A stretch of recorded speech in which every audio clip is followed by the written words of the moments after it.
Breast cancer diagnosis প্রথমবার হওয়ার পর আমরা ওই টিস্যু স্যাম্পল থেকে ইমিউনোহিস্টোকেমিস্ট্রি অ্যাডভাইস করি। এর মাধ্যমে কিছু রিসেপ্টর স্ট্যাটাস দেখা হয়, যেগুলো হচ্ছে ইস্ট্রোজেন রিসেপ্টর, প্রোজেস্টেরন রিসেপ্টর এবং HER2 রিসেপ্টর।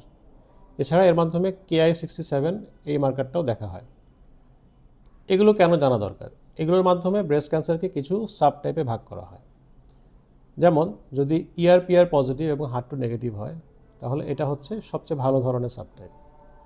সো এই সাবটাইপগুলোর উপর নির্ভর করবে আপনার ট্রিটমেন্ট প্ল্যানিং এবং ট্রিটমেন্ট আউটকাম অর্থাৎ প্রগনোসিস।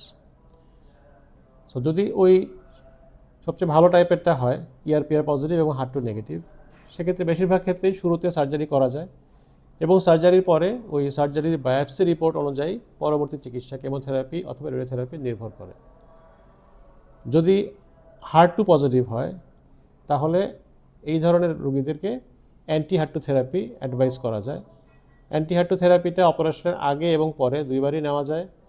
তবে এই ওষুধটা একটু এক্সপেন্সিভ, কিন্তু যদি ব্যবহার করা যায় তাহলে খুব ভালো রেজাল্ট পাওয়া যায়।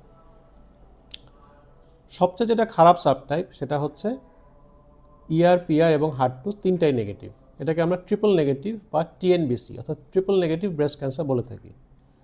যদি TNBC হয় তাহলে অধিকাংশ ক্ষেত্রেই শুরুতে কেমোথেরাপি দেওয়া হয়, কেমোথেরাপির পরে সার্জারি করা হয় এবং সার্জারির পরে রেডিওথেরাপি দেওয়ার সম্ভাবনা থাকে। এবং TNBCর ক্ষেত্রে কেমোথেরাপির রেসপন্সের উপর নির্ভর করে সার্জারির পরেও বেশ কিছুদিন ক্যাপসুল ফর্মে কেমোথেরাপি নিতে হতে পারে।